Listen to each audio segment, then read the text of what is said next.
Hello viewers, welcome back to my channel Nisha education. आज हम समझने वाले हैं मौलिक अधिकार किसे कहते हैं और हमारे संविधान में कौन कौन से मौलिक अधिकार हैं।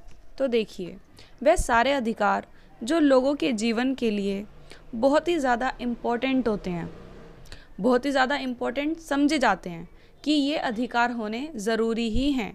ये अधिकार उस देश के नागरिक को दिए जाते हैं जो नागरिक उस देश का होता है। जैसे कि मैं बात करूंगी यहाँ पे भारत के अधिकारों की, भारत के मौलिक अधिकारों की, तो वह मौलिक अधिकार सिर्फ हमारे देश के नागरिकों को ही दिए जाएंगे और इन अधिकारों को मौलिक अधिकार कहते हैं।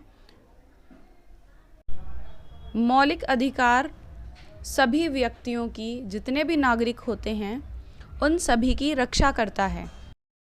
अभी फ़िलहाल हमारे संविधान में 6 मौलिक अधिकार हैं, 6।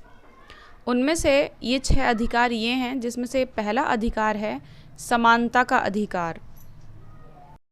समानता के अधिकार से यहाँ पे मतलब है कि हमारे देश में जितने भी नागरिक रहते हैं उन सभी को हर चीज़ में समानता दी जाएगी। मतलब सरकार की तरफ से कोई भी उसको भेदभाव नहीं किया जाएगा। जैसे कि उनसे कानूनों की समानता दी जाएगी। ऐसा नहीं कि गरीबों के लिए कानून अलग और अमीरों के लिए अलग, या फिर जाति के हिसाब से कानून अलग, धर्म के हिसाब से कानून अलग। नहीं, सभी को कानूनों की समानता दी जाएगी। सामाजिक आधार पे समानता दी जाएगी। अवसरों पे समानता दी जाएगी। जैसे कि अगर जॉब है कहीं पे या कोई काम है तो सभी को समान अवसर दिए जाएंगे। कहीं पे कोई कंपटीशन हो रहा है तो अवसर की समानता और छुआछूत की समानता। किसी को भी जाति, धर्म या लैंगिक मसलों पर किसी भी चीज़ पर छुआछूत नहीं की जाएगी। मतलब कानून हो, सामाजिक स्थिति हो, अवसर या छुआछूत, सभी में समानता दी जाएगी। ये होता है समानता का अधिकार। दूसरा कानून है मौलिक अधिकारों में, वो है स्वतंत्रता का अधिकार। स्वतंत्रता किस किस चीज़ की? चाहे वह विचारों की स्वतंत्रता हो, मतलब हम अपने विचार रख सकते हैं। चाहे हम समुदाय बनाना चाहते हैं, कोई संघ, कोई ग्रुप बनाना चाहते हैं, उसकी हमें स्वतंत्रता है। भ्रमण करने की, कहीं पे भी घूमने की स्वतंत्रता है, कहीं पे भी रहने की स्वतंत्रता है, और कोई भी अपना व्यवसाय करने की स्वतंत्रता है। अब यहाँ पे घूमने से ये मतलब नहीं है कि आप किसी के भी घर में जाके घुस जाएं। निवास से ये मतलब नहीं है कि किसी के भी घर में जाके रहने लग जाएं। हर चीज़ के बहुत सारे कानून बने हुए हैं, ठीक है। यहाँ विचारों की स्वतंत्रता से ये मतलब नहीं है कि आपके दिमाग में कुछ भी कचरा चल रहा है तो आप उसको दूसरे के सामने व्यक्त कर देंगे। यहाँ पे विचार, समुदाय, संघ और भ्रमण सबके लिए कानून बने हुए हैं। मतलब हम अपने विचार बोल सकते हैं, ऐसा नहीं कि सरकार हमें चुप कर देगी। अगर हमें कुछ गलत नज़र आता है तो हम अपने विचार रख सकते हैं, ठीक है। अपना ग्रुप बना सकते हैं। ग्रुप भी किसी गलत मकसद के लिए नहीं होना चाहिए। कहीं पे भी घूम सकते हैं। जैसे कि ऐसा नहीं है कि हमें किसी स्टेट में जाने में या किसी जगह पे जाने में मनाही हो, वहाँ पे हम जा सकते हैं।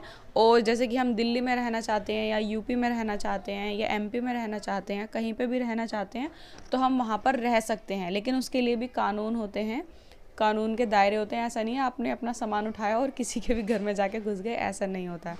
और व्यवसाय की स्वतंत्रता भी यही कहती है कि हम कोई भी व्यवसाय कर सकते हैं, वही व्यवसाय जो कानून बताता है कि ये व्यवसाय कर सकते हैं। ऐसा नहीं कि आप कोई भी इलीगल व्यवसाय लेके बैठ जाएं। इसके बाद आता है शोषण के विरुद्ध, ठीक है। तो शोषण में आता है जैसे कि बाल शोषण होता है। 14 साल से पहले के बच्चों को काम पे लगा दिया जाता है, उनको पढ़ने लिखने नहीं दिया जाता। या फिर कोई भी मनुष्य दूसरे मनुष्य पे शोषण नहीं कर सकता, मार पिटाई वगैरह।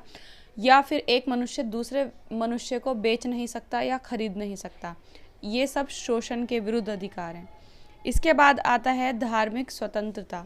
धार्मिक स्वतंत्रता में है कि हम कोई भी धर्म अपनी मर्जी से अपना सकते हैं या फिर छोड़ सकते हैं, और कोई हमें इसके लिए दबाव नहीं डाल सकता। हम अपने धर्म का प्रचार कर सकते हैं, इस पर कोई प्रतिबंध नहीं लगेगा। और हम अपने धर्म के प्रचार के लिए जो राशि इकट्ठी करते हैं, जैसे चंदा वगैरह लेते हैं, उसके लिए भी स्वतंत्रता है। और धार्मिक स्थलों में जो शिक्षा दी जाती है, जैसे कि मदरसों में पढ़ाई की जाती है या फिर मस्जिदों में पढ़ाया जाता है या फिर मंदिरों में भी पढ़ाया जाता है। हर जितने भी धार्मिक स्थल होते हैं सब में पढ़ाया जाता है, चर्च में भी पढ़ाया जाता है।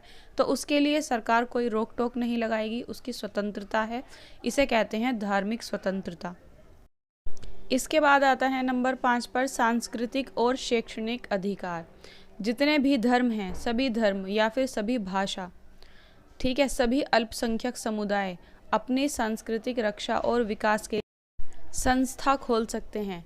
जैसे कि आपको पता है मंदिर, मस्जिद, गुरुद्वारे, चर्च ये सब बनवाए जाते हैं। तो इसमें ये आता है कि संस्कृति और शैक्षणिक अधिकार में यही सब आता है कि हम कोई भी धार्मिक स्थल बना सकते हैं, अपनी संस्कृति को बचाने के लिए संस्था खोल सकते हैं या अपनी भाषा को बचाने के लिए कर सकते हैं। तो इसके लिए भी पूरी स्वतंत्रता है। इसके बाद नंबर 6 पर अधिकार आता है संवैधानिक उपचार का अधिकार। यदि किसी नागरिक को लगता है कि राज्य द्वारा उसके किसी मौलिक अधिकार का उल्लंघन हुआ है तो वह इस अधिकार का सहारा लेकर अदालत में जा सकता है। ये वाला अधिकार बाकी अधिकारों की गारंटी देता है। मतलब अगर उसको लगता है कि यहाँ पे मेरा मौलिक अधिकार जो है उसका उल्लंघन किया गया है तो इस वाले संवैधानिक उपचार के अधिकार को लेकर वो अदालत में जा सकता है और इसके लिए वो केस कर सकता है। तो आई होप आपको मौलिक अधिकार समझ में आ गए होंगे। अगर आपको किसी और टॉपिक पे वीडियो चाहिए एजुकेशन से रिलेटेड तो आप हमें कमेंट बॉक्स में बता सकते हैं। मिलते हैं नेक्स्ट वीडियो में। Bye guys.